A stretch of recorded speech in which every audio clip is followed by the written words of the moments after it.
Ezequiel Romo was born in the late 70s, a time when life wasn't exactly easy for him. His parents divorced when he was just 4 years old, leaving him to be raised mostly by his grandparents. To help his family, he worked alongside his uncles in their construction business, carrying a weight most kids his age didn't have to bear. Fast forward to when Romo was just 18 years old. He was hanging out at a burger joint called Tommy's on Roscoe Boulevard. It seemed like any other night until an argument broke out between Romo and another guy, Avila. Things got heated quickly. Avila threw a punch, and in the chaos, Romo pulled a gun and shot him in front of everyone. Avila died on the spot, and Romo ran. The police were quick to act, putting his face on wanted posters and asking the public for help in tracking him down. It didn't take long for them to catch up with him. At Romo's sentencing in 1996, Avila's sister spoke, her words heavy with heartbreak. She talked about her brother's bright future, his dreams, and how he was just starting his life. She begged the judge to give Romo the maximum sentence, arguing that he was a danger to the community. Romo's lawyer fought back, presenting letters from family members, neighbors, and even a former teacher who believed he was worth saving. In the end, Romo was sentenced to 10 years for manslaughter, but prison didn't calm the storm inside him. During his time behind bars, Romo was convicted of assaulting another inmate, extending his sentence to a total of 18 years. When he finally got out in late 2014, Romo reconnected with a veterano from Blythe Street, someone who had testified in his favor during the trial. This veterano recalled how Romo laid out his plans. While in prison, Romo had built connections with the Mexican mafia. Though Blythe Street wasn't deeply tied to them at the time, they did pay monthly taxes to stay out of trouble, collecting the money through extorting drug dealers in Panorama City. The veterano also said the Blythe Street gang used to keep to themselves, focused on their neighborhood and avoiding the politics of larger gangs. But Romo had a different vision. He saw an opportunity in the Mexican mafia's need for people on the outside to enforce their rules. Romo started working for powerful figures within the organization: Frank Playboy Fernandez, Raul Huero Smooth Garcia, and Jose Cartoon Loza. Blythe Street transformed into the Mexican mafia's eyes and ears, tasked with collecting debts, moving drugs, and silencing anyone who stepped out of line. At first, Romo's plan sounded promising to the gang. He wanted to take care of his people, provide for them, and even support those in county jail. But it didn't take long for the darker side of his ambitions to show. Violence crept in as Romo decided to clean house. He wanted to eliminate informants, addicts, and anyone else he deemed disloyal to make Blythe Street a tighter, more loyal crew. By 2015, members of Blythe Street started vanishing. Rumors swirled that their deaths weren't caused by rival gangs. No revenge was being sought, no tribute tattoos were inked, and even their funerals were sparsely attended. It was a scary time for the gang, filled with whispers and unease. Blythe Street, a cluster of blocks between Van Nuys Boulevard and Brimfield Avenue, had always been a tough place. Known for its substance trade, it had resisted decades of police crackdowns and anti-gang efforts. Despite everything, the gang remained a powerful force, drawing in kids from the surrounding apartment complexes. For many, joining Blythe Street felt like finding a family. Kids as young as 12 or 13, often with absent or neglectful parents, turned to the gang for survival. They stole, sold substances, and did whatever they could to scrape by. The gang life revolved around the apartment complexes, places like the Casitas, the Pinks, and Green Village. Members would lock themselves in laundry rooms to smoke M's, squat in abandoned units, and sell substances out of parking lots. When rival gangs like Columbus Street or Barrio Van Nuys cruised through, the Blythe Street crew would vanish into the network of hallways and stairwells, tension thick in the air as everyone braced for gunfire. This was Romo's world. The streets, the gang, the money. He wanted control over it all: the substance trade, the gambling dens, every single operation that brought money into the gang's territory. In 2017, in a WhatsApp message to one of his men, Romo summed up his ambitions in just a few words. All he wanted was complete control of Panorama City. Now, there was this guy named Chaparro, or Shorty, who made a living as a drug dealer. He had 3 apartments in a local complex, one for his family, one for his girlfriend, and one where he cooked his substances. But running his operation came at a price. He had to pay Romo rent just to sell in the area. That was the deal. When Chaparro got busted, he fled to Mexico, leaving Romo with an opening. Romo decided to take over. He arranged to buy a kilo of white stuff from Chaparro's supplier, a Mexican man named Felipe Delgado, better known as the Paisa. Romo promised to pay in a week, but instead he pocketed the substances and the money. To cover his tracks, Romo spread a dangerous rumor that Delgado was an informant. Many didn't believe it. They figured Romo just wanted an excuse to kill Delgado and get out of paying his debt. But since Romo was on parole, he had to be careful. He wore a GPS ankle monitor that tracked his every move, so he came up with a plan. He got a young gang member from Blythe Street, known as Youngster Mendoza, to do the dirty work for him. The setup was simple. Romo would meet Delgado behind Chaparro's old apartment complex, pretending he was about to pay him back. While Romo distracted Delgado, Youngster would step out from behind a parked car and take the shot. Romo thought he was smart. His GPS monitor would place him in front of the building at the time of the murder, giving him an alibi. On November 6, 2015, at 5:30 p.m., Delgado was shot 3 times in the back behind the complex. Youngster Mendoza was charged with Delgado's murder along with Romo. Both pleaded not guilty, but the evidence against them was strong. 2 months later, Romo was arrested with half a kilo of meth in his car. He pleaded guilty and was sent to prison. But even behind bars, he still didn't stop running things. According to Deputy District Attorney Siddle, Sentinella State Prison became Blythe Street's corporate headquarters. From there, Romo had access to smuggled cell phones, brought in by guards or dropped in by drones. The veterano stayed in touch with Romo, keeping him updated on the streets. One name that came up often was Isidro Topo Alba. A former Blythe Street leader, Alba had hit rock bottom, living out of his car, dealing M's and extorting other dealers. He claimed he was collecting money for the Mexican mafia, but the veterano doubted him. One of the guys Alba supposedly worked for was already dead. Romo had warned Alba to stay out of Panorama City, but after Romo went to prison, Alba resurfaced. The veterano heard he was back to extorting a local liquor store owner. Romo decided Alba needed to make things right. He wanted Alba to testify in defense of Loza, one of his Mexican mafia connections who was on trial for killing a gang member named Dominic Solo Gonzalez. Loza needed Alba to say Gonzalez was violent, helping him argue self-defense, but Alba refused. "That sounds more like snitching," he said. On the night of August 27, 2017, Alba was sitting in his car outside a Target in Van Nuys. His girlfriend was with him. He was meeting someone who wanted to trade a phone for meth. A black sedan kept circling the parking lot, catching Alba's attention. "Do you think this is a setup?" he asked his girlfriend. She told him to hurry and get it over with, handing him the drugs from the glove box. Alba got out of the car to make the exchange. Moments later, his girlfriend heard gunshots. Alba was running back to the car, chased by 2 men in hoodies. One of them, Juan Flaco Ramirez, was someone she recognized. They'd known each other for years. Ramirez reached the car window and opened fire. When the shooting stopped, Alba's girlfriend jumped out of the car, trying to flag down help. But then the same black sedan pulled up. Ramirez and his crew stepped out, firing at her again. She dropped to the ground, pretending to be dead. When the police arrived, they found her bleeding from shattered glass, but miraculously unharmed by the bullets.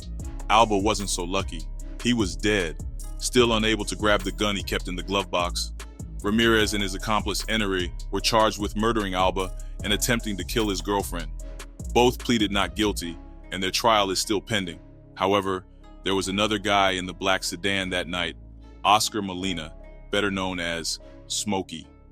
After Romo went back to prison, Molina, a tough guy from Blythe Street, became his right-hand man. Molina reached out to Romo on WhatsApp, telling him he needed people on the ground and that Romo couldn't be in 2 places at once. From there, they exchanged hundreds of messages.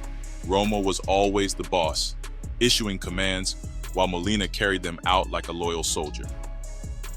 On Christmas Eve 2017, Molina sent Romo a heartfelt message, calling him one of the few good friends he had and promising his loyalty for as long as he was around.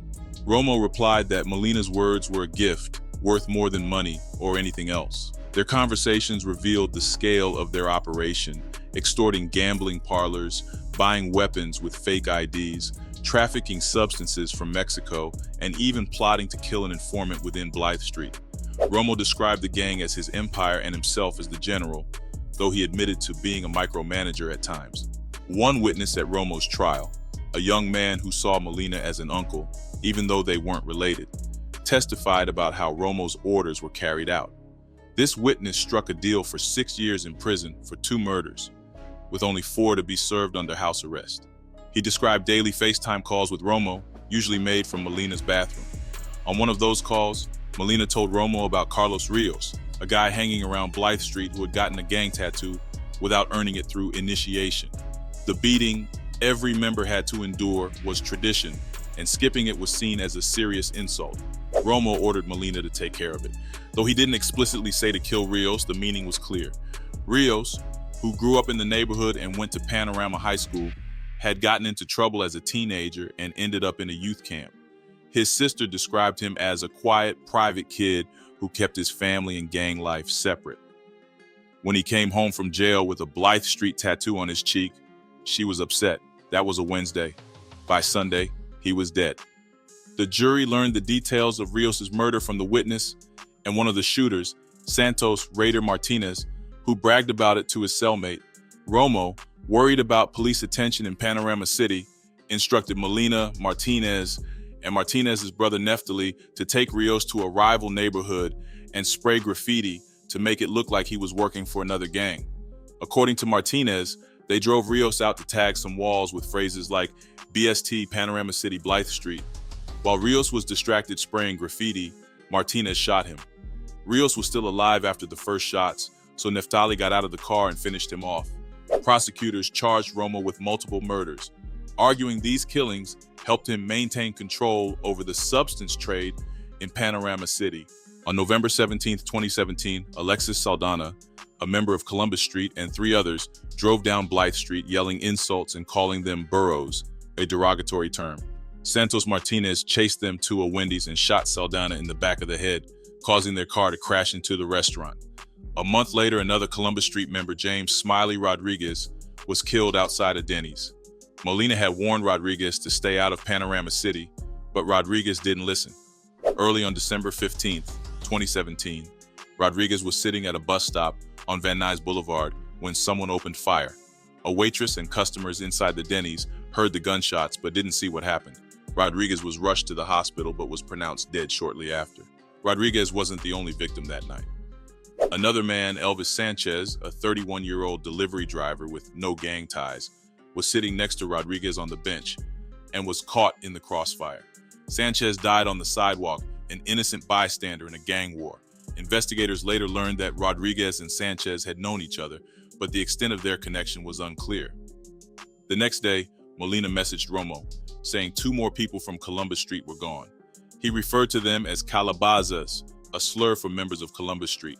He assured Romo that everything had gone according to plan and confirmed that Smiley was one of the victims.